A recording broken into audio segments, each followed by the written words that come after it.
Magandang buhay! Magandang araw sa lahat ng magulang, mag-aaral, at sa lahat ng naaabot ng educational video na ito. Ako ang inyong guro sa asignaturang MAPE, Teacher Chiki. Lesson video for Grade 5 Music, Quarter 4.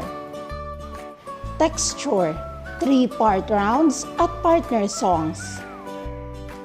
Layunin natin na iyong makilala ang 3-part rounds at partner songs. Iyong malaman ang texture ng musika. Bago yan mga bata, sandali muna nating balikan ang naging leksyon natin. Ang tempo ay ang bilis o bagal ng isang awitin.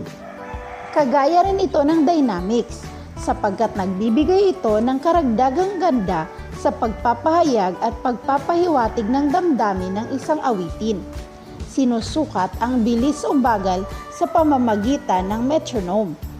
Kung sa mga kalsada ay may speedometer upang malaman ang bilis ng sasakyan, metronome naman sa musika upang malaman ang bilang ng kumpas sa isang minuto.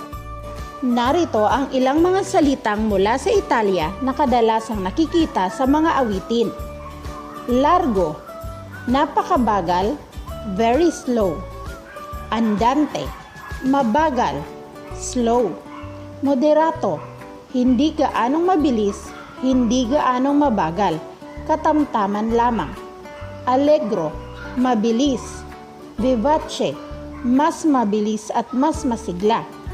Presto, mabilis na mabilis. Retardando, pabagal ng pabagal. Accelerando, pabilis ng pabilis. Tara, at simulan na natin ang ating bagong matututunan. Anong uri ng awitin ang lagi mong pinakikinggan? Mahilig ka ba sa mga awiting iisa lamang ang umaawit?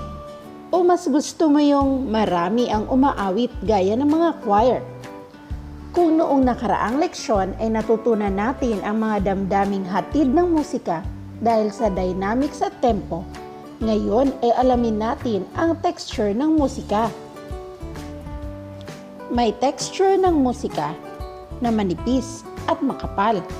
Ang manipis ay iyong mga tunog na mula sa iisang tinig o instrumento. Ang makapal naman ay mula sa maraming tinig at instrumento. Iisang linya o tinatawag na monophonic, nangangahulugang iisang tunog o tinig ang pag-awit. Homophonic, kung dalawang tunog. Maaaring ang isang tunog ay ang mga awit. Ang isa naman ay ang tugtog na salyo ng awitin. Kapag marami o higit na sa dalawa, ito ay tinatawag na polyphonic. Halimbawa nito ay ang 3-part rounds at partner song. Ang 3-part rounds ay pag-awit ng grupo kung saan ay may dalawa o higit pang grupo na umaawit ng iisang awitin nang hindi sabay-sabay, ngunit sunod-sunod. Halimbawa, ang unang grupo ay magsisimula ng umawit. Ang pangalawang grupo ay magsisimula kapag nasa ikalawang bahagi na ng awitin ang unang grupo.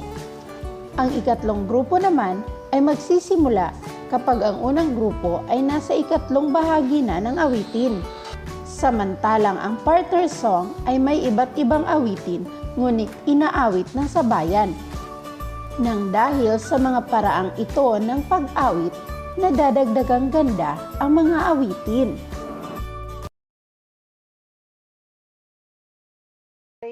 Leron, leron sinta, buko ng papaya, dala, dalay buslo, sisidlan ng bunga, pagdating sa dulo, nabali ang sanga, kapus kapalaran, humanap ng iba. Leron, leron sinta, buko ng papaya.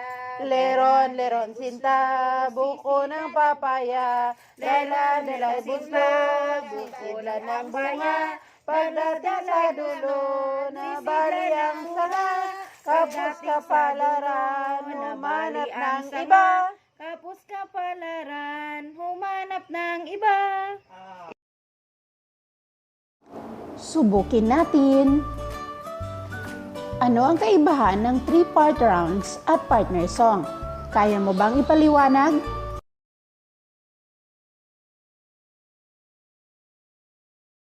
Mahusay!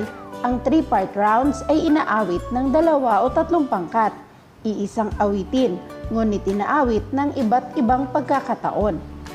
Samantalang, ang partner song ay awiting magkaiba, na inaawit naman ng sabay, ngunit hindi naman sa lahat ng bahagi ay inaawit ng sabay.